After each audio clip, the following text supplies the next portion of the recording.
Hey everybody, it's Old Folks here.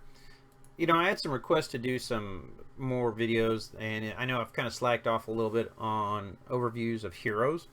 So I wanted to do one Alma. I'd promised this a way back, and I just had fell back on my list of stuff to do, so I kind of grabbed this first and wanted to go from there.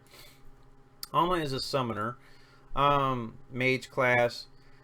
Isn't a bad character. You're going to see Alma played a lot early on just because of people getting Alma from the wishing pool, and so it's not a bad hero. Attributes wise, it's not a bad mage. It belongs to the good buddy, which if you now do Emily, you can have all of the ghosts summoned by Alma increased in power, which creates kind of an interesting team. It's also part of the Death Rock group, which a lot of people have some hope for if Media gets a awakening skill. But skill-wise, a few things to kind of talk about. Ghost Swarm, obviously, this is the one where you cast it, it pops everybody up, knocks them up, stacks with like an Edwin's ultimate. Or not ultimate, but his skill to hold him up there.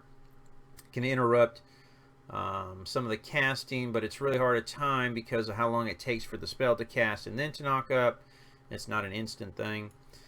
Ghost Whirlwinds, basically, this is where it summons ghosts. And it just does a little damage in a little AE area like that. It's nothing bad. This one's the one that actually summons the ghost for you, so you're summoning 3 ghosts. They grow as the hero grows. As you level them up, they get more powerful. And then Ghost Power, basically, it lowers the magic resist of heroes. So a lot of times what you're going to see is guys will take a Blaine and an Alma on a magic team. They're going to max out Skeleton Scepters, and they're both going to be lowering the magic resist of the enemies that they're facing. Right now it's only level 10. If I enhance it, it goes up 13, so it's not a huge amount, but it can add up over time. So you can see easily a good 200 or so magic resist being lowered between these two guys, which when you look at the attributes of some people, that gives them nothing. So it really shreds their life with that. Equipment wise, when you start to look at equipment on these guys, the majority of people, until you start getting into Savior Sticks or the Book of Force to kind of help keep them safe, you're going to see either the Scepter of Life, which basically is increasing your ability power and hit points, or you're going to see the Skeleton Scepter. That's kind of the majority of what people run until they get into the oranges. As a mage, it's not a bad mage, but it's also kind of one of those that you'll see a lot of times with a Merlin. You'll see a lot of times because she's summoning, or she's summoning 2 Merlin or 3 of the pets.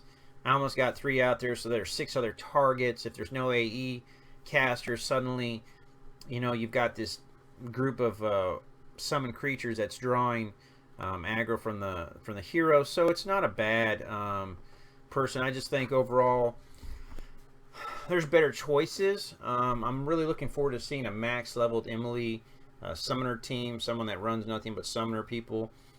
I think that would be kind of cool to see how that goes. Overall, Alma's not bad. I don't have an issue with Alma, but it's just not one of my play styles. If you know me, I'm more of an AD kind of guy. I look for people like Alma, though, that do provide... Sorry, I got something in my eye. That do provide a knock-up or a interrupt, as well as having that ability to summon ghosts, which do damage and take away from other people's attacks. I had a fight, let me see, I'm trying to think. I had a fight with a Merlin. Yeah, it was a Merlin. And my Picani used the ult on a pet. And I'm like, use it on the tank, don't use it on the pet. So, I mean, she's got good use. I'd use Alma. Team-wise, again, you're going to see Alma usually paired with your support, going in there with a Merlin. A lot of times you are going to see Blaine on that again for the double magic resist. You often will also see a Diokin or an Emily kind of running into that because they're both magic. You're pulling off the Merlin. And then from there, the team really is dependent upon whether or not they're going to run a tank or they're going to run another damage dealer. Some people don't run a Daokin. They'll run a Chavez, and they'll run a Kong Ming. Again, he has pets. Helps stop your other guy's smoke because the pet taunts. Also locks down a person. So, you know, there's some good teams that can be built around Alma or with Alma. But share your thoughts, share your opinions on it. If you got any questions or comments, as always, I encourage you to leave them. I hope this kind of gives you a little bit of a help on a brief overview of Alma. And thanks for watching, guys. I'll talk to y'all later. Have a good one.